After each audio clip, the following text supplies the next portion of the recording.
Apple announces the iPhone 5S, iPhone 5C, and iOS 7 availability. Google's LTE Nexus 7 finally becomes available in the US. And if you thought that the hardware keyboard was dead, well, think again. I'm Jaime Rivera, and probably the only golden thing that I look for when I buy a phone is a discount certificate. This is Pocketnow Daily.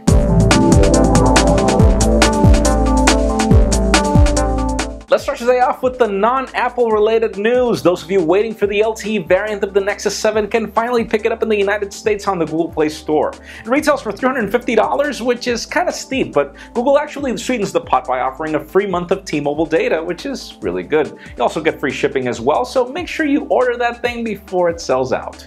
Now, speaking of Google, Motorola has just sent this new device into the FCC, which is kind of interesting because it's got all the specifications of a smartphone, but it's just being dubbed the touch computer. You see LTE bands, you see pretty much everything that makes a phone, and still, it's not being called a smartphone. There is actually no product name that hints to any particular Motorola phone. This is actually just a touch computer. So it begs to wonder what Motorola has under their sleeve, or pretty much Google using the company, so stay tuned. Probably a new product category. And speaking of Motorola, if you thought that the QWERTY keyboard was dead, well, think again, as we've got the first leaked photographs of the Droid 5, and yes, you get the slide-out QWERTY keyboard as you did before. It's actually identical to the previous one that we saw on the Photon phone that was available for Sprint from Motorola as well. Though interesting, it does not have the same specifications of the current Droid Ultra lineup, so it's kind of a mid-tiered phone. But anyways, leave us a comment down below. Is a QWERTY keyboard still interesting to you? Alright, let's begin with the Apple news, as Apple has just announced the availability of iOS 7. You can download it on your compatible device as of September 18th. And yeah, iOS 7 is one of those polarizing topics. A lot of people either like it or they hate it, but a lot of people wanted for Apple to revamp the OS, and that's exactly what they did. But aside from all the typography changes and the colors, you are getting some new enhancements in the UI that are kind of compelling, and since you will have to upgrade anyways, just stay tuned, it's free.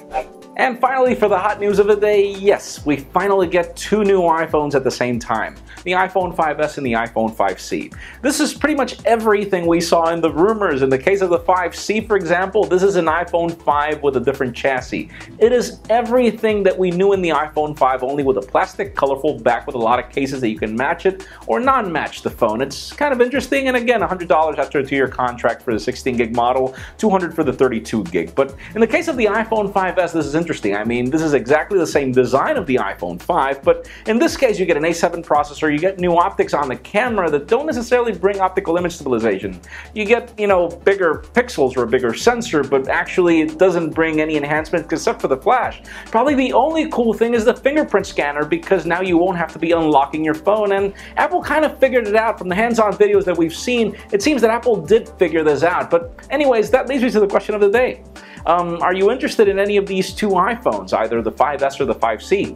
In my case, obviously, I want the flagship. I want the 5S, and most probably in one of the three colors being the gray-black variant that's out there, which is not necessarily the black variant that we knew before. But I know people like Michael Fisher want the plastic, colorful variant of the iPhone 5C, so leave us a comment down below. Which are you interested in? Friends, as always, for an earlier scoop of everything that's happening in the smartphone and tablet world, make sure you follow us on Pocketnow.com and subscribe to our YouTube channel as well. And also follow me on Twitter, Jaime_Rivera. Please give this video a thumbs up if you like what you saw. I am Jaime Rivera. Thank you very much for watching. See you tomorrow.